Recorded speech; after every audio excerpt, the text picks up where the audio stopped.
this is AMY BILLIMORIA. I am Livaeco GlobalSpa Fit and Fabulous. And my fitness mantra is always stay healthy in your mind, because what your mind believes, your body can achieve. Hi, I'm Soumya, and today I have the pleasure of having the company of AMY BILLIMORIA. You would have heard of her. She's a prominent fashion designer in Bollywood. She specializes in couture, bridal fashion, and has been in the industry for the last 30 years. She's risen consistently to the apex of fashion designing, did her graduation from SNDT in Mumbai, grabbed many prestigious awards, including the award for Garden Vareli. She has fortified her brand by styling various celebrities. Amy has made it to her dream achievement of becoming a mentor in the college where she has studied, and she now teaches at the SNDT and has a huge regard as far as the career and goals are concerned. Her specialization is in the realm of bridal fashion, yes, of course, as couture as well. And she has made her way to the universal team of icons, social activists, and other industry personalities. Hi, Amy, welcome, and it's a pleasure to have you with us today. It's a pleasure. Amy, you look exactly the same the way I have seen you earlier. It's been about 22 years that I have been in Bombay, and we have worked on a couple of assignments, but you look still the same. What's the reason, and is there a fitness regime that you follow?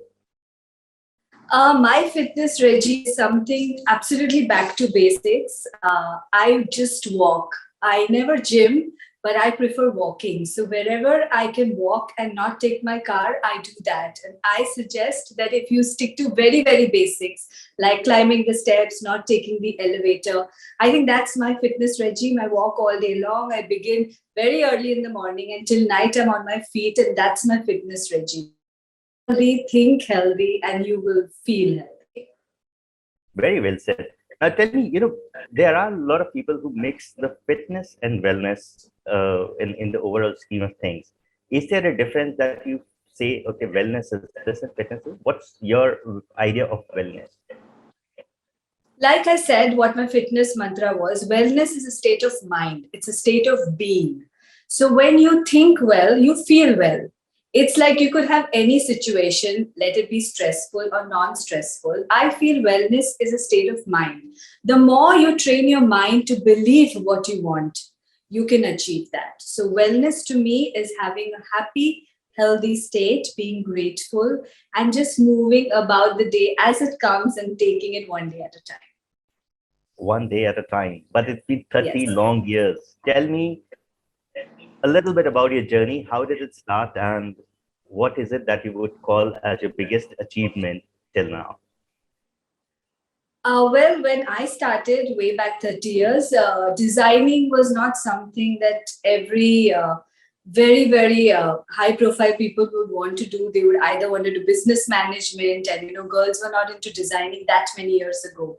So although I topped my university in NM, I needed to go to an MBA, but I chose to do fashion design because since I was a child, I always have an affinity to make clothes.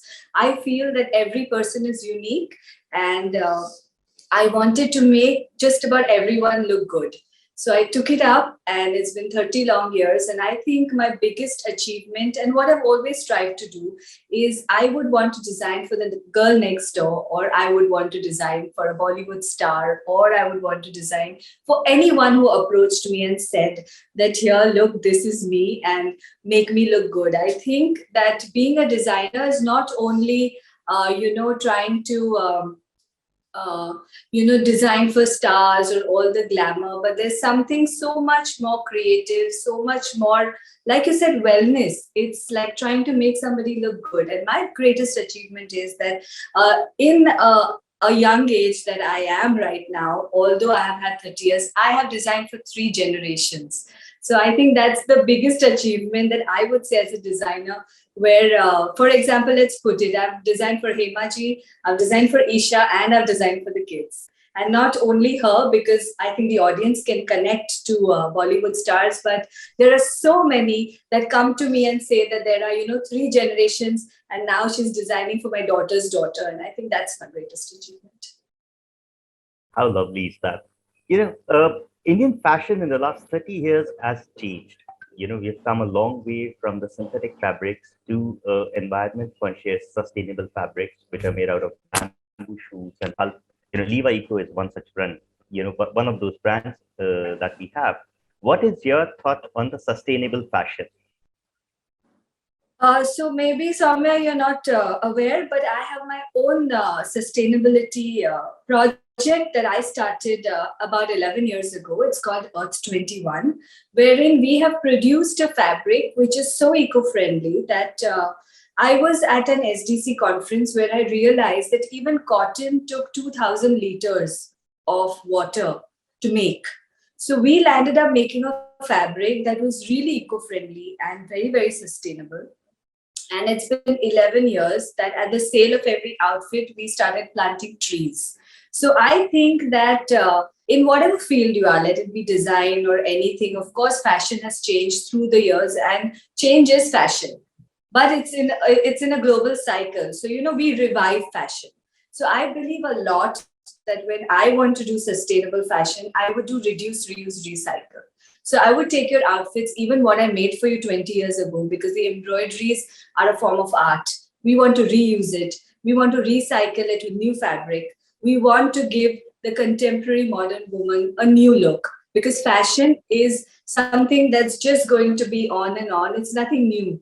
We take from the old, we make the new becomes the old. So that's the journey of fashion. Great. Something that you would want to talk about the Indian fashion industry, how it has gone global and the kind of noise it is making, the positive ones that I need. Your comment and take on that? Absolutely. I think Indian fashion, why it's making a noise globally now is because firstly, social media. Social media plays a very important role today to connect globally on every platform. And definitely fashion and Bollywood stays on number one. And the reason Indian fashion is so accepted globally is because we are a very rich heritage and culture of all art forms. And fashion, let it be a Met Gala, let it be, even all our Bollywood stars going to the Cannes Film Festival and people looking at them, is because a lot of stylists are on board. There is a lot of creative research happening in every look. And I think I pay a lot of credit to the availability and the access of information on fashion on global media. I think it's such a consensus effort, and India being the main source. I mean, look at the stars, look at the designers, look at our weavers. Which other country has any of this? None of it. So I think that it's just a stepping stone. It has a long way to go, but we are on the right track and we are going to be there. So Indian fashion, according to you, has a long way to go. And I look at you as somebody who has actually done a long walk from 30 long years in this industry, but you still look the same as I mentioned earlier. Is there a diet secret as well? Do you diet? Do you believe in the concept of diet? I think I do intuitive eating. I never starve myself. I eat very often and I keep eating. I eat whenever I'm hungry. And because I work from morning to night, I think food is fuel. Okay, so if you don't eat well, you can't function well. And it's like a full circle. People think that, sometimes if you stop eating or you have very strict diet regime, maybe you'll get thinner or you'll get more fit and fabulous. But to me, it is intuitive eating. Eat right, eat smaller meals, eat throughout the day, and don't starve yourself. That's my diet secret. A very conscious eater that you are in that. Cheat meal, or because it's conscious eating, you don't really believe in that concept of by conscious eating, I don't mean that I don't eat fried foods or I don't eat all the people eat cheat meals. My meals could be everything. They could comprise of just about anything. There's nothing that I'm aversive to. I will not eat because I may put on weight. Maybe it's genetics or maybe I'm just blessed. But I eat throughout the day. I have no cheat meal concept. But I guess that people do have to take those cheat meals if you are on a very strict diet regime. But luckily and fortunately, I am not one of those. Very nice. Okay, your work makes you travel places. You get inspiration from various things. Is there a particular travel destination that you're very fond of, or that's one. And two, anything that is in your bucket list. Travel on my bucket list would be the last destination I went to was Barcelona, Spain, and it had so much of architecture that really inspired me to do a lot of stuff when I came back. But as a bucket list, I would still like to just go back to London, UK, and do something really creative and nice over there.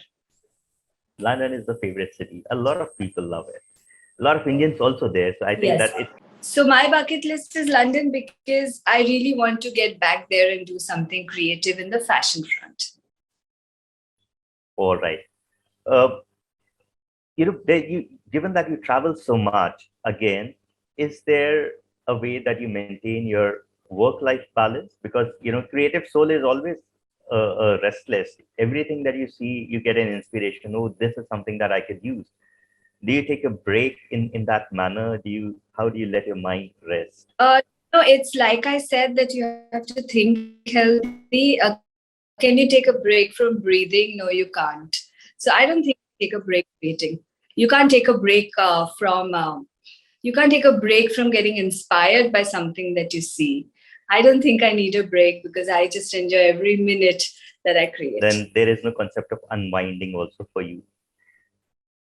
Like I said, creative people can unwind anywhere. I can just sit here with a paper and pen and just draw and feel like really amazing.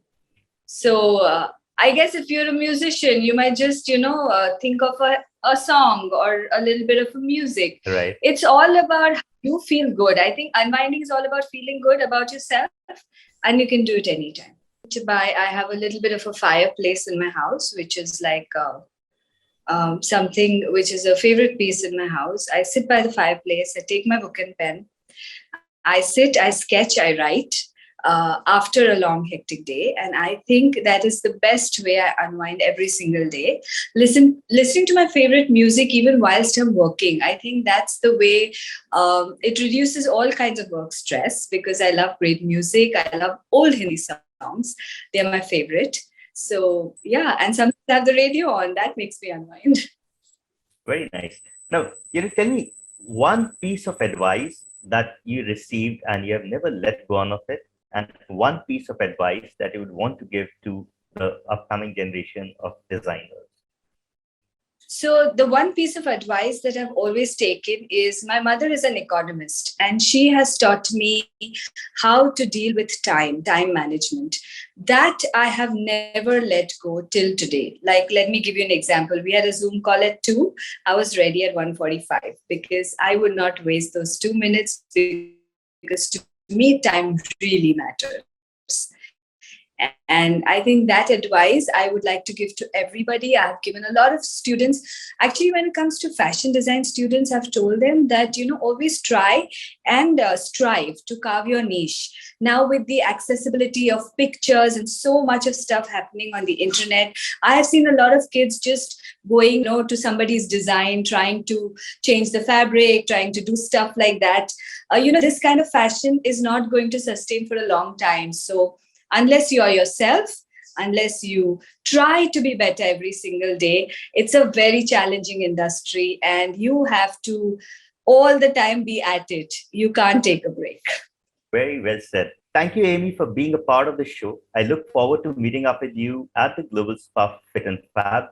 And word of advice that you have had for us, we take that in mind. Time management, one day at a time. And of course, a restless soul should take rest by doing what makes it restless. What makes it satisfied. All right.